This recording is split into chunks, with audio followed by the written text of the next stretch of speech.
Nós sabemos que a livre interação entre os agentes que participam do mercado é uma boa forma de gerir esse mercado, dentre todas as maneiras já existentes que nós observamos até hoje. Mas existem falhas nesse livre mercado. E quando acontece essas falhas, quem corre para socorrer o mercado são os governos. Pois é, vem comigo que eu te explico. Olá, bem-vindo a mais um vídeo no canal e esse é o princípio 7 da economia. De vez em quando, o governo pode melhorar os resultados do mercado. Você com certeza já ouviu falar da crise de 1929, certo? O principal motivo foi o ritmo acelerado da produção norte-americana para gerar excedentes.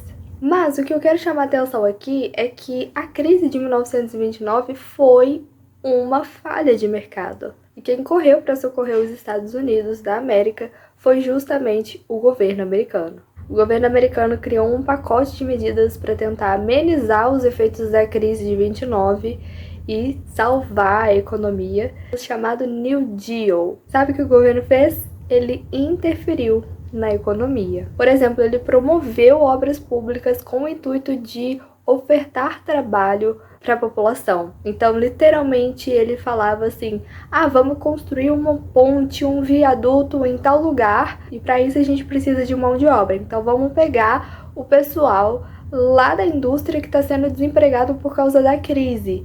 É claro que ele também limitou a produção industrial e várias outras medidas, mas o que eu quero mostrar aqui é que o governo sim precisou interferir na economia, porque o mercado ele não estava sendo mais eficiente. Ao longo da história, nós podemos perceber que o livre mercado por si só ele não é 100% eficiente. Quando acontecem falhas, crises, você pode ver que por si só ele não consegue se sustentar e é preciso a interferência da autoridade central, que é o governo. E o governo precisa interferir justamente porque quando há falhas de mercado, isso pode interferir no preço final ofertado para o consumidor e também no bem-estar da sociedade. Tá, mas o que são essas falhas de mercado? Bom, existem várias falhas de mercado, não só as crises. Nós temos também as externalidades. Externalidades é quando a ação de um agente que não está inserido ali no seu meio te impacta.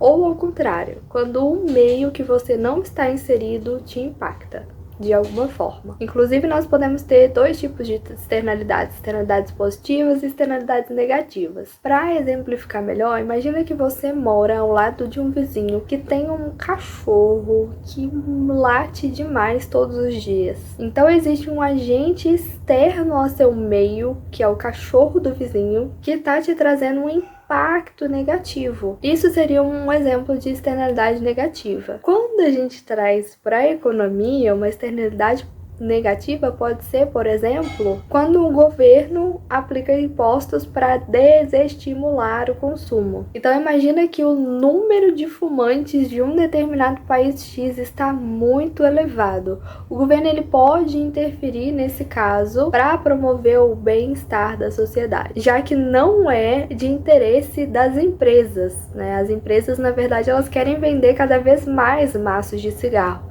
Então, como elas não têm nenhum incentivo para desestimular o consumo, quem faz isso é o governo. Então, o que o governo vai fazer? O governo vai aplicar impostos em cima da produção dos maços ou em cima da comercialização, porque dessa forma os preços dos maços chegam cada vez mais elevados para o consumidor final. Bom, e da mesma forma acontece com as externalidades positivas. Se um mercado ele não tem, por exemplo, incentivos o suficiente para oferecer um bem público, quem vai entrar e vai oferecer vai ser, no caso, os governos. Então vamos pensar em educação pública para a população. A iniciativa privada, as empresas, elas não têm interesse em oferecer educação pública. Na verdade, ela quer vender a educação e com isso ela vai atingir um público restrito e não toda a população. Então, nesse caso, para garantir um bem-estar para a maior parte da população e não só para um grupo restrito, igual a iniciativa privada abrange, é necessário a interferência do governo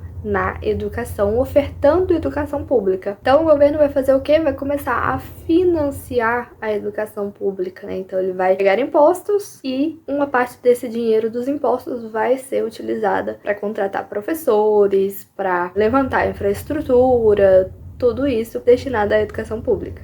Um outro tipo de falha de mercado, além das externalidades, é o poder de mercado. E também existem vários tipos de poder de mercado. Poder de mercado é a capacidade que uma empresa tem de influenciar o preço do mercado.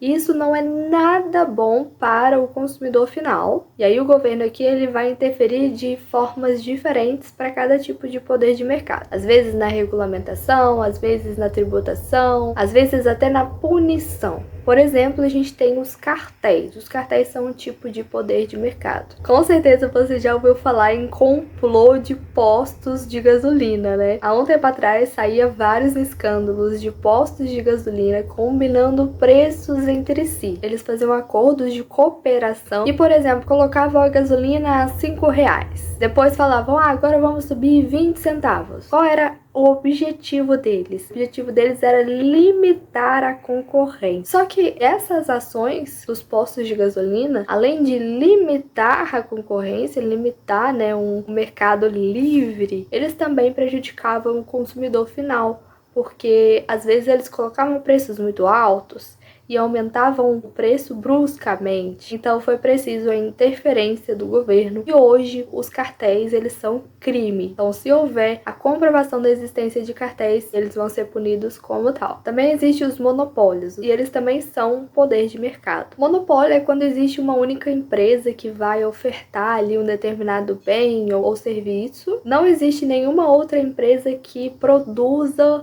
algum outro produto ou serviço que seja igual ou até parecido, similar. E geralmente é um poder de mercado, é uma falha de mercado, porque são essas empresas que vão determinar o preço do produto e elas vão ter muito mais poder para determinar do que se tivesse uma outra concorrente no mercado e as duas ajustassem e regulassem o preço final. É como se no monopólio uma empresa tomasse a decisão de tal preço, bate o martelo e fala esse é o preço. E o consumidor tem que aceitar. E como se mais de uma empresa no mercado fizesse com que ambas brigassem ali para ajustar os preços. E essa briga entre elas é muito importante para o consumidor, porque essa briga ajuda a ajustar o preço da melhor forma possível. Um exemplo mais atual de monopólio com certeza são os streamings. Antes, quando surgiu, só existia a Netflix. Então a gente tinha só a Netflix por um bom tempo ali dominando e ela colocava o seu preço ali no mercado. Ela começou acessível, depois ela foi aumentando o preço e aí depois surgiu outros streamings, Amazon Prime,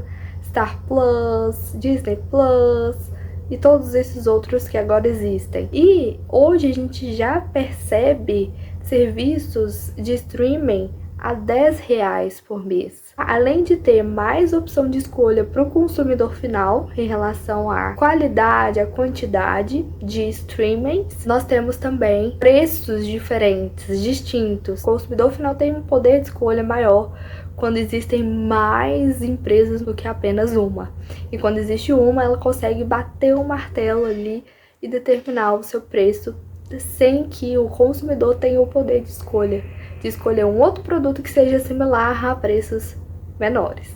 Então, basicamente, o resumo do princípio 7 é que o mercado sozinho nem sempre ele é eficiente e nesses momentos é bom o governo interferir. Bom, é isso, pessoal. Espero que vocês tenham gostado do vídeo de hoje, que vocês tenham conseguido entender. Deixa aqui embaixo qualquer dúvida, mas eu acho que se você estiver acompanhando todos os princípios até aqui, com certeza você está entendendo tudo. E é muito legal fazer esses links com a nossa realidade, porque a gente consegue relacionar e lembrar facilmente depois, quando você quiser discutir ou debater com alguém. Até o próximo vídeo!